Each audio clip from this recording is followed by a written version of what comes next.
Merci beaucoup. Bonjour, bonsoir. Nabalandi Nyoso. Bipa et tout bozwami na yebi que bozali vraiment ébélé pour na causer la émission politique na bino we kamamaka et pas mboka parler bino de Lukizola, vous commenter, vous partager, vous liker. Bon s'abonner massivement na ma chaîne Nabiso pour te rater ata information na bino. Mon côté, il y a République démocratique du Congo. Déjà, je vais m'excuser parce que les abonnés qui m'ont demandé, maman, ça fait une semaine, tu t'es pas fait voir. Alors, j'étais un peu malade. Maintenant, ça va très bien par la grâce de Dieu.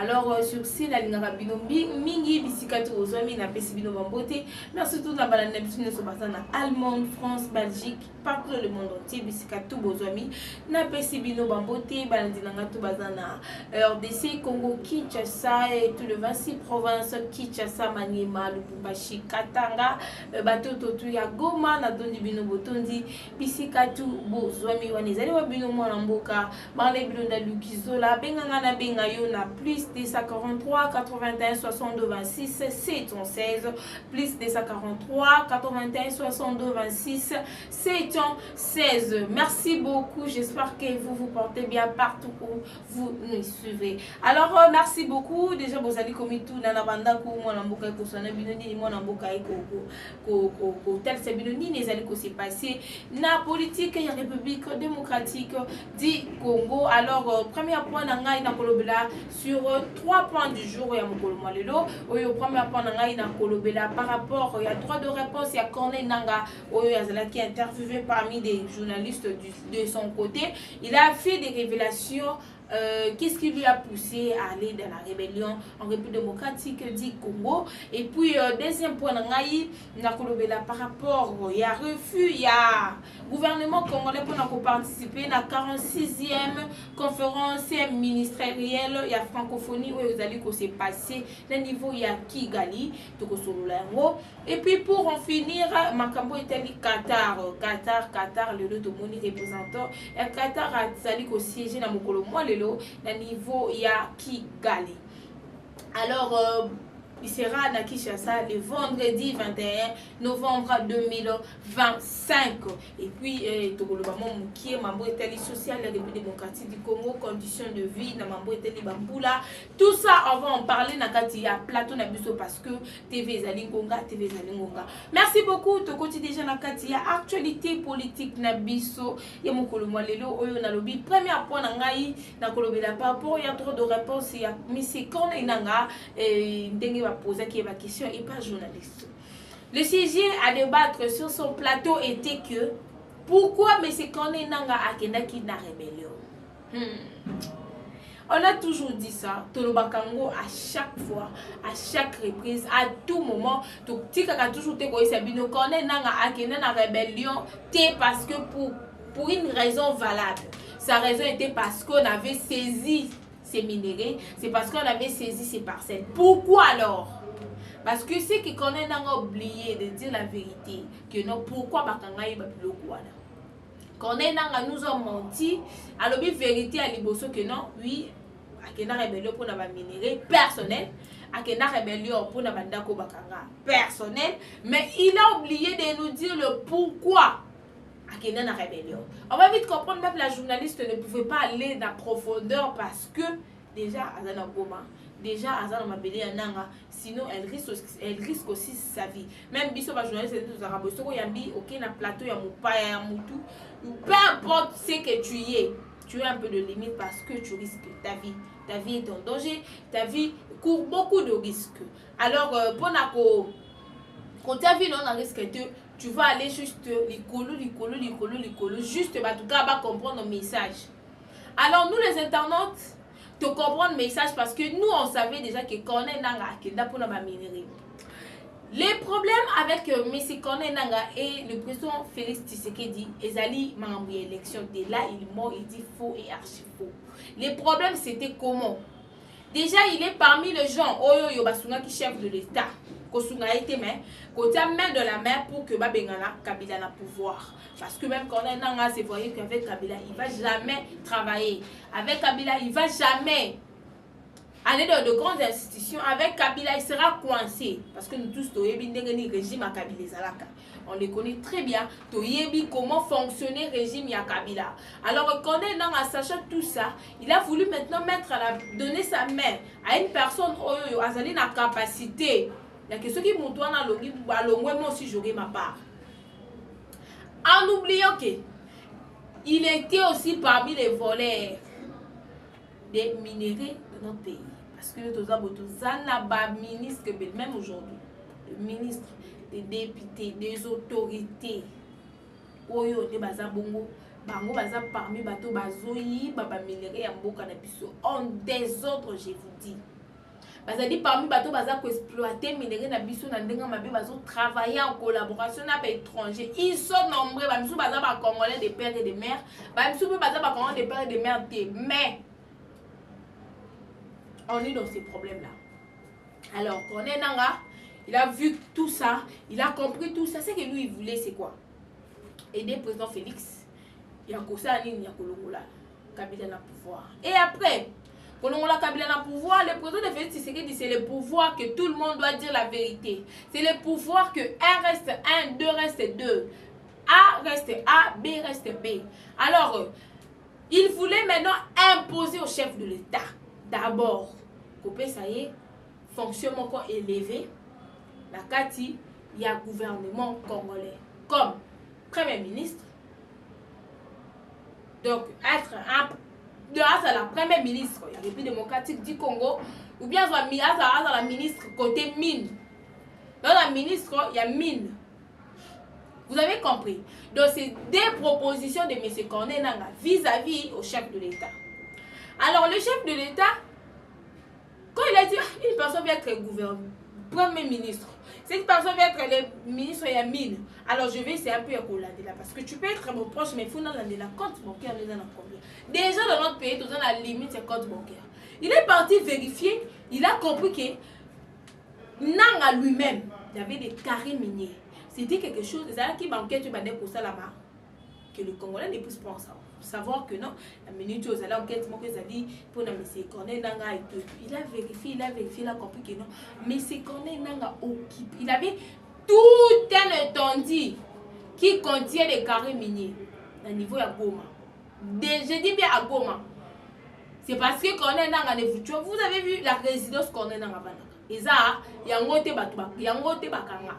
Quand lui fait allusion bakanga minéraux na ye, bakanga carré minier na ye, eza kutu ba o ezali na Kisangani na mususu ezaka na Lubumbashi.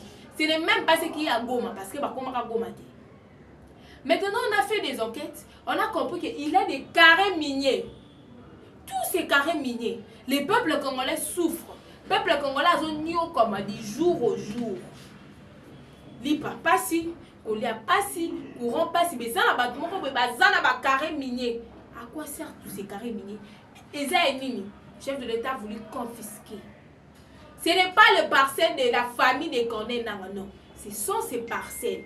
Et puis les parcelles même, c'est venu après sa rébellion. Et là, on va confisquer les carrés miniers à Pamba. Pourquoi? Le chef de l'État lui a d'abord auditionné. Je vis ça. Il devait être clair. Il fait de menace au chef de l'État que Soki, le chef de l'État, essaye de publier, de lui faire étaler à aucun de la rébellion. Donc, toi, tu comment que je bannis ça? Le chef de l'État, et ce qui va mettre aussi maillot. Tu vas mettre aussi ma carré minier na yo aucun la rébellion. C'est par là, le chef de l'État dit mot. Directement bakangi moko bakanga nanu ya Kisangani akemba mona rébellion et puis on est resté on a aussi saisi où ils alaka na Lubumbashi la ma pas en coup de na osima c'est pas aussi toutes les parcelles la personne qui a dit que bakanga mi ba mapangu ya Condé Nanga mais c'est Constant Mutamba na yaki na mambokanga ba mapangu ya Condé Nanga et c'est bien qui reste ici à Kinshasa. Ils allaient le chef de l'État. Le chef de l'État va quitter. Mais Tiango, ils ont confisqué pour un temps. Comment lui il peut avoir tous ces carrés miniers? Il est qui? Et puis pourquoi? Donc, un soi-disant Congolais a accepté tuer des millions depuis Nanga Kei Rébellion. C'était en 2000. si j'ai une bonne mémoire, ça peut être 2023, 2022, 2023. Si j'ai une bonne mémoire. Depuis Nangakenda, combien de millions de gens, des milliards même, des milliards de gens ba koufi pour nani pour corner nanga ba kanga ki ba carré minier na ye, pour ba kanga ki ba mapangu na ye. Vous avez compris là où part notre pays. Donc si qu'on a mis tout nanga bateau ba vana ba lobaka nanga yakana yo nanga, est-ce que vous imaginez déjà avant de parler il faut de au fond de mituni pour la nini nanga kena na rébellion. Déjà il faut y aller pourquoi corner nanga kena na rébellion. Et ça parce que bakangi ba carnet minier ya yé personnel. Exactement ka sali l'état est l'autre côté, l'état a du quoi maintenant quand on a kena rébellion. Non. Les carrés miniers, il est qui pour avoir des carrés miniers? Il n'y a personne dans notre pays qui a des carrés miniers. À part Kabila et Zalaka cachette. J'ai dit bien, personne n'a le droit d'avoir des carrés miniers. Personne dans notre pays.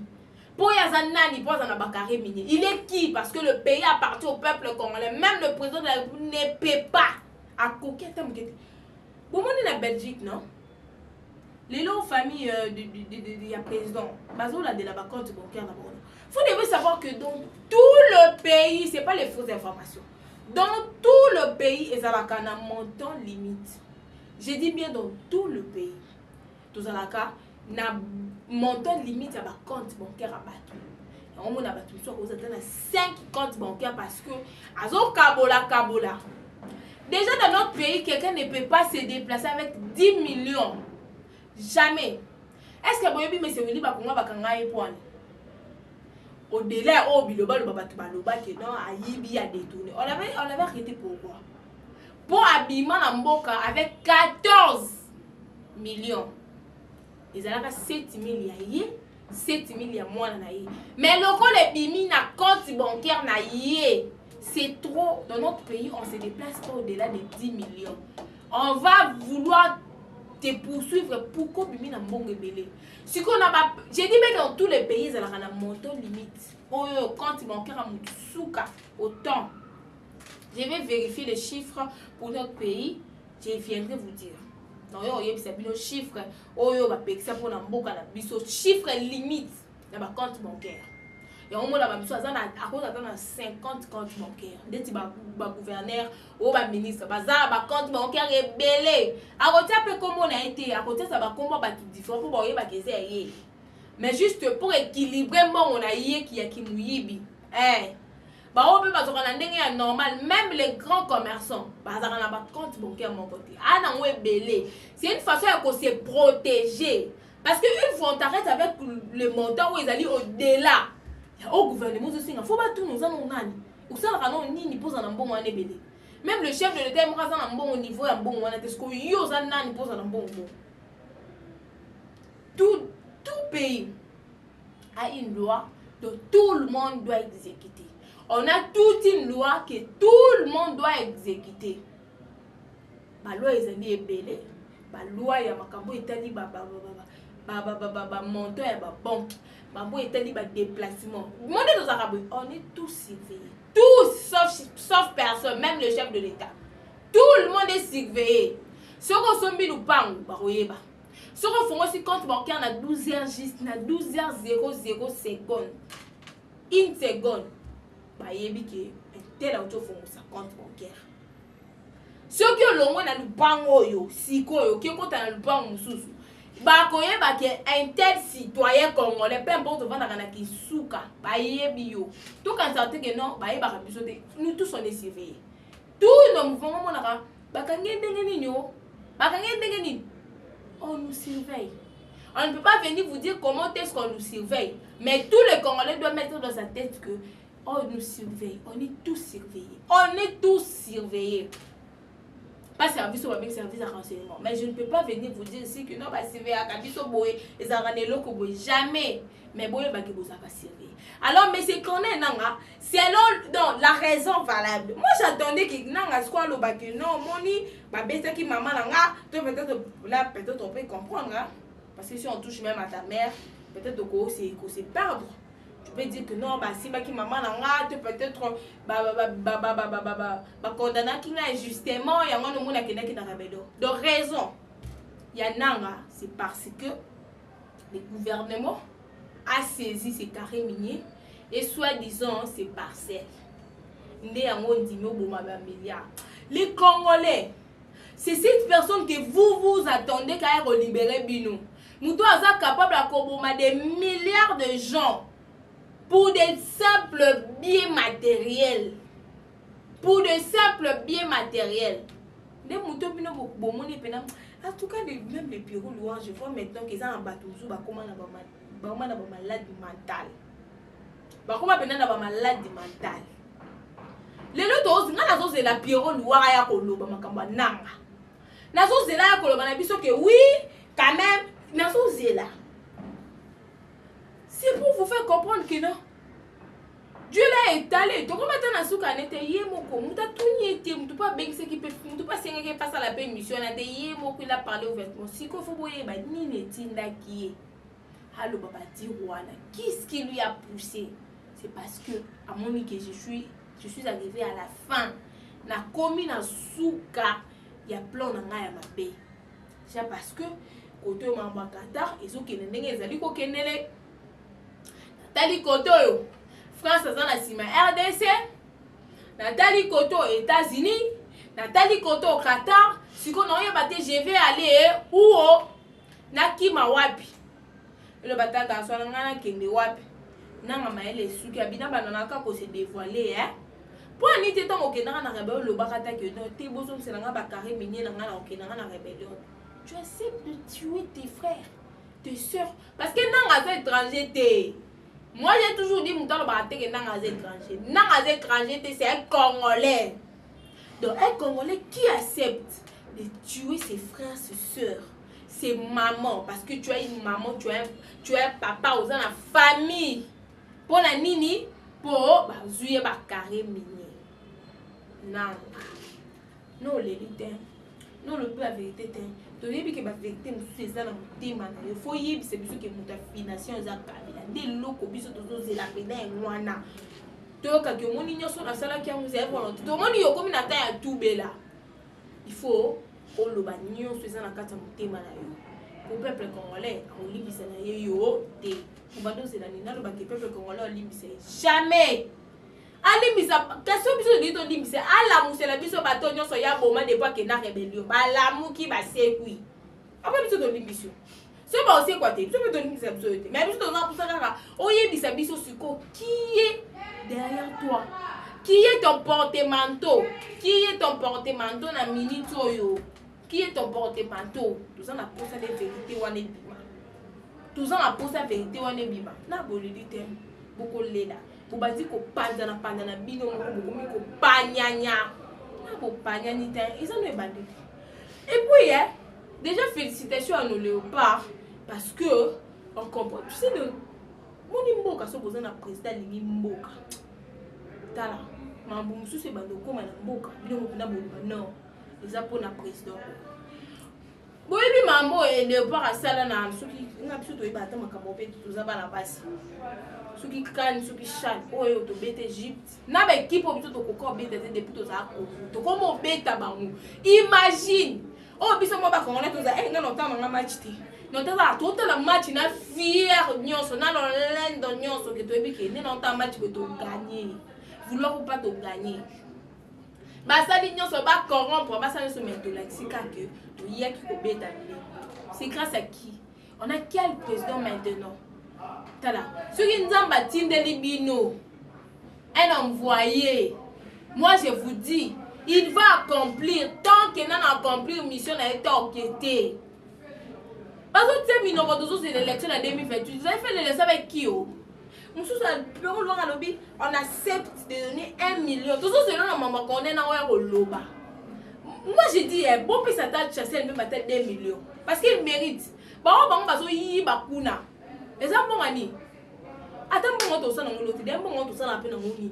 Déjà, pas tout ça dans Déjà, j'espère que le message est passé à tous les internautes, à tous les abonnés, à tous les gens qui soutenaient Nanga. S'il vous plaît. Binomoko, boyoki bino moko bo comprendre eza biso te bato tobimisi yango eza biso te bato nde tobimisi nanga na monoko to toye na ba fausse information toye koloba kaka makambo nanga alobaki toye siko koclaircir bino mpo ya bandoko koloba bien te biso siko toye kotalisa bino ngo qui est nanga réellement de notre pays musala nini batindela musala nini nanga azokosala na mboka oyo tolingaki kaka bo comprendre pour que motema na bino ekita. J'avais dit deuxième point dans la colobela par rapport il y a refus. On a dit la RDC refuse d'envoyer le gouvernement congolais à participer à la conférence de la 46e ministérielle de la francophonie qui se déroule à Kigali. Tomoni bachana minene lobele lokoyo, comment est-ce que le chef de l'État peut réviser, comment est-ce que le gouvernement peut réviser d'envoyer le ministre à Kigali. Donc les ministres de la RDC quittent la RDC jusqu'à Kigali. Vous pensez qu'à tout ça vous pensez d'abord quel risque de courir. Les lots Kagame a se comprendre que ba plan na yenyo so ba ebia. Kagame a comprendre que a komi na suka. Kagame vraiment komi na suka ba pena na suka. Omona ndenge ba minere ndenge nyoso zozonga na maboko ya RDC. Kagame so mona yango. Après bozui ba ministre na parce que vous devez savoir. Ti mukolo yesu akozongaka. Ti mukolo nzamba ko kitaka na mokili. Rwanda ne va jamais aimer la RDC. Je dis bien jamais. Je dis bien jamais. Alors, tout le monde, tout le ministre na biso, tout le monde va venir Kigali. Tant que francophonie est belé salamaka. Quelle est la délégation ya Kigali ou ya kana RDC? Botangi na na ba francophonie et ça la makaïsa que non qui j'attends cette fois-ci nous avons ça là bon mon la délégation rwandaise déjà en Kinshasa tout na RDC ils viennent pas alors nous on va partir faire quoi la réponse est claire les histoires ça se voit clair que non moyen tout ça ma colonne franchir ma colonne biso place wana ezate moyen biso to comme ma place wana ezate on va pas arriver là-bas on va pas aller tout que de kosala nini bango batu baba kolo poison pour déposer les bons na ba jeep na bango na ba tande ni bango ku ba côté la bango ngata na ba ti pour j'espère ba bisu ba mi kufe la kala Kigali ba mi zongele liti akesani ça se passe la RDC sur la télé donc on peut répéter que non conférence on est ça la mana Kigali tété parce qu'ils allaient tout le monde ça la tour des pays africains les françaises plutôt ils ont ça la tournée donc ils ont ça la tournée ce que quoi tout à Kigali biso donc la biso kate na mon pende ko ya ka tourner biso Kigali pas ya kate qui Rwanda pas ya kate biso pe moyen plutôt que des pays exact c'est simple plus facile pourquoi vous allez faire ça en débat pourquoi vous comme ça un problème les Congolais pourquoi vous comme ça un problème les Rwandais déguisés on va pas aller toqueter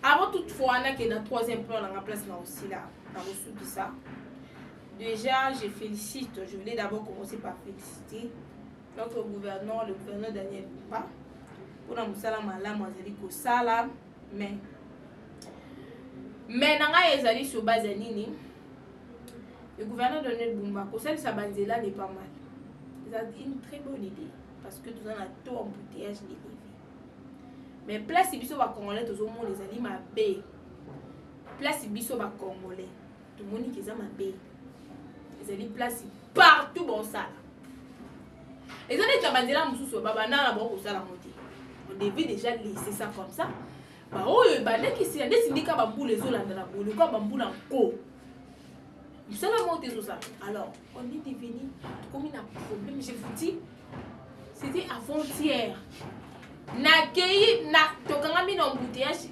tosali 3 heures de temps de wapi comment dis-je magasin pour les kaka kachibang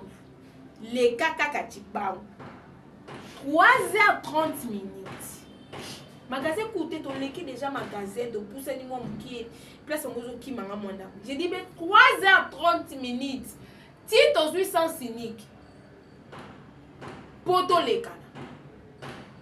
Donc, de là on a couteau hein. Ezala tongo, ezala midi, ezala poko, ezala ezati. Là-bas, dans le temps, on va dire là, les bambous, c'est bandi. Imagine que bah tonga bandi là, ce que le peuple a comment souffrir dans l'inondation. Population souffrir dans l'inondation pour ni, pour bâtir moli, pour bâtir l'andela. Ce que bah banda qu'on a va venir ils sont tout près, ils ont subir sur quoi conséquences. Et comme ils ont subir conséquences. Le gouverneur Daniel Bumba, tu as vu que ça salamanda. C'est l'exo bandi là pour embouteillage dans Congo et si là.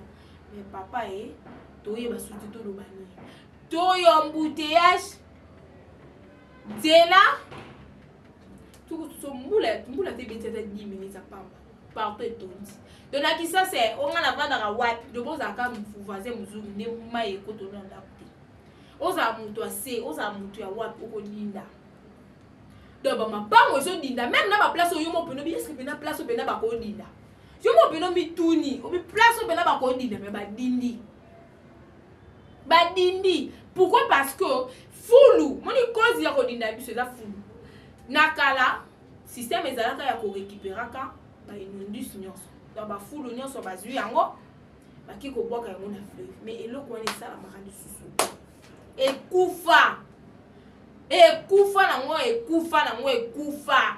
alors population akoma boka fulu wapi bano babela matiti ata beleli matiti ye moko kongola ba matiti azui mbongo suka nango so amoni kaka moi rivière moko mukebo azui matiti yango atiki wana pour place au kerotika ngo ezara te iboso ezalaka côté avenue ngengia na shaba des places ba donc etika ba fulu comme ça mutu comme ne temps ko ya ezui yango ke boko ngo na fleuve mais lelo ezalaka lisusu te moi na fulu ata beleli matiti botie suka nango kaka place au mona kalamu to mo benga kalamu amikie wana azui fulu na yaseni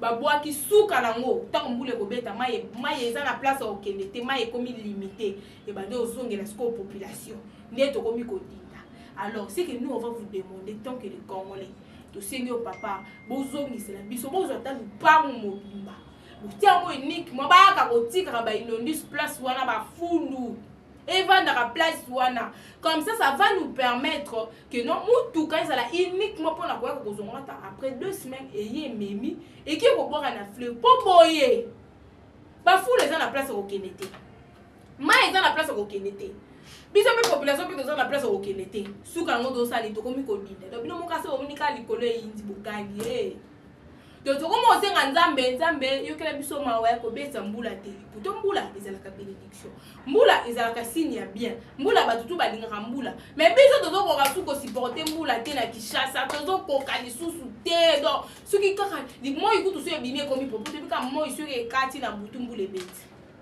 to komi ko dinda sans audience to komi to ba veni e komi na ngodo to ko comprendre to ibati to kende wapi gouverneur monsieur Daniel Bumba de ces points-là, quelle a vu sa solution? Quelle a vu sa solution, papa? Nous allons poser tout le monde un changement. Pour ça, la bandela, c'est bien bon. Mais ceux qui foutent les gens à la place, c'est eux qui l'étaient. Bandela, nous avons des amis les sans effet. Les amis les sans effet. Je vais maintenant parler du ministre de la Transport, papa Jean-Pierre Bemba. Dans le bien, est-ce que vous avez Kishasa, tous à l'étranger? Pour ceux qui sont à Kishasa, ceux qui sont à l'étranger, ils ont des réseaux sociaux. Toi, on a un problème embouteillage plus tracasserie. Embouteillage plus tracasserie. Bino ba cortège na bino, et bien là, quand au moins ba jia ba kiti, ba padi zela au leki. Tant au leki, au ticket de embouteillage na sima. Yo au leki, on a un embouteillage, mais population, on a un embouteillage. Papa. Trouver les solutions embouteillage to ebité to kende wana na loba ki ango l'autre fois awa na lobi boti la biso chaque rond-point parce que ça va place que embouteillage ça va place ça va rond-point chaque rond-point ça na roulage chaque roulage ko tout pour ba za ba vanjouiller bozwa ba JR bolati ça ba mo tenir ata bolati ba ko tenir roulage bozwa la biso ba JR boti la biso na ba rond-point tout tokomona embouteillage na Kinshasa kozala lisusu te.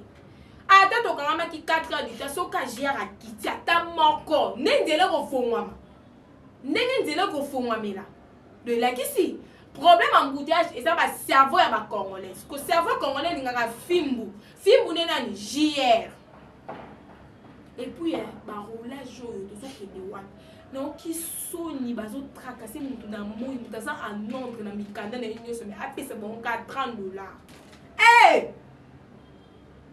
Bamatiseli bino ba salaire mais bozo changer kaka te eza nini nango bamatiseli bino ba salaire bozo changer kaka te kaka kimuyibi ndenge siko baosala bongo na nzela ekocréer embouteillage etali bango te bango esiti bazambo bakoma kota na kata bamituka tala nga mokona kosomba mutuka na koaleve banani babenga bo bane baroulage ebele bokanga parti openda bobomba mope mokopena nzamba kopesanga mutuka roulage moko ka bungi peu importe ce que je serai déjà ngata na komi ministre ata na komi na tikota mona cortège te po nazwa ba roulage misusu na ka ndenga ba wolela kokota na kata ba mituka ba du okoti na kangi ba na matisi ba glace na bloquer mutuka ngana yo na ngamo na ke tiko ba betio pena fimbu pena na ka lufulula comme ça et ko servir na leçon.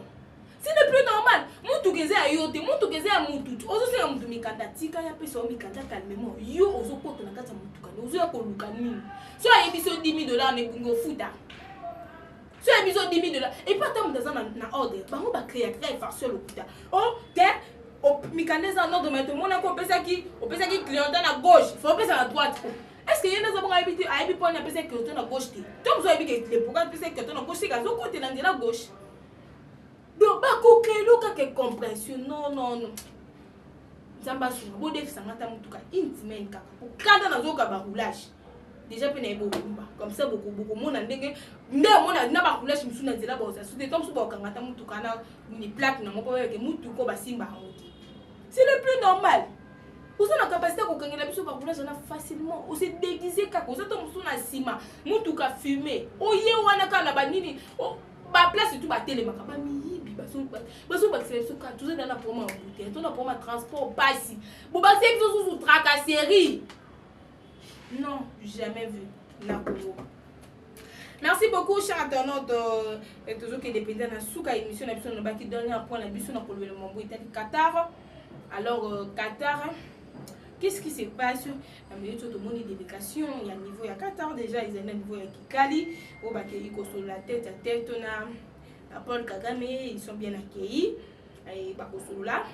Puis le vendredi, ils seront à Kinshasa pour aussi de parler avec le gouvernement congolais et puis le chef de l'État. Alors succès, mon Qatar, moi déjà je ne suis pas partante parce que vous allez TVA, tout le monde a le droit de dire et puis de donner ses opinions dans ma besoin que c'est passé dans la République démocratique du Congo. Non mutu azali na droit ya kopesa ya koloba opinion na ye à l'état congolais.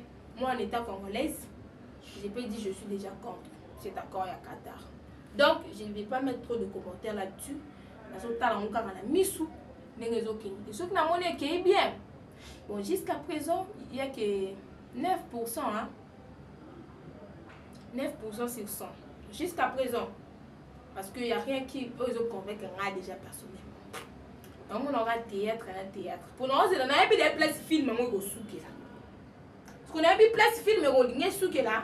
Les chefs de l'État ont dimaté pour les Congolais de Bazaraka. Alors, nous allons sortir un commentaire sur le chef de l'État. Il est mieux placé, il y a il y a un beau quand même, il y a un tout le monde a un peu musique. Vu que on continue dans le Qatar, tu peux ça mouter, tu peux le mettre dans l'autre côté, tu peux souhaiter pour une bonne chance. Si vous allez pour l'intérêt à Congo, on est d'accord. Si ce n'est pas pour l'intérêt du peuple congolais, nous là, on n'est pas d'accord. Nous là, on n'est pas d'accord. Merci beaucoup, chers internautes. Tokomina Soukaya émission na biso kandenge tolobaka TV Zalingonga TV Zali Ngonga, pour commenter, pour partager, pour liker, pour s'abonner massivement. On a l'ina beau salaire. Non, qui faisait déjà dans ma boucle, il y a Wazalendo, Waza. Ça dans ma boucle, alors, Bengana Bengayo na plus 243 81 62 26 716 plus 243 81 62 216. Alors, pour na kosu qui ça na mokolo molelo, na qui juste kakana lo basi un conseil. C'est un conseil à tout le filles, à tout le jeune fille, à tout le Congolais, à tout le monde que non, ne donnez pas confiance à tout le monde. Ne donnez, en réalité, on peut sa confiance dans mon côté. Même quelqu'un de ta famille, même ton ami, même ta bestie, on peut sa confiance dans mon côté. Le monde est méchant. Le monde est très méchant, comme vous le remarquez. Na boyi bolo ba kozalaka olobela mambo politique ok na mambo musique ce qui y a banité c'est un conseil. Les filles, les hommes, les papas, les mamans, ne donnez confiance à personne, donnez confiance à vous-même et à Dieu. Moni o eza secret na yo wana o yo lingo sala wana sala ngona yo moko na nzambe soki nzambe opinir yo d'accord soki nzambe obola ko opinir yo d'accord.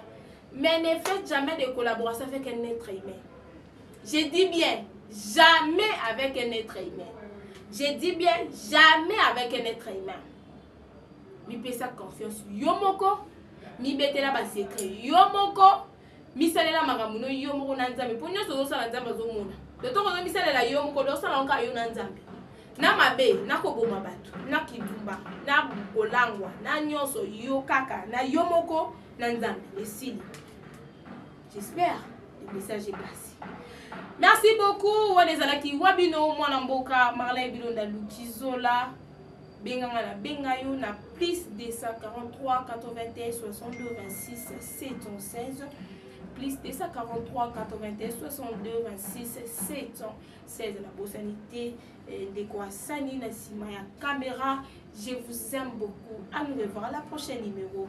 Merci.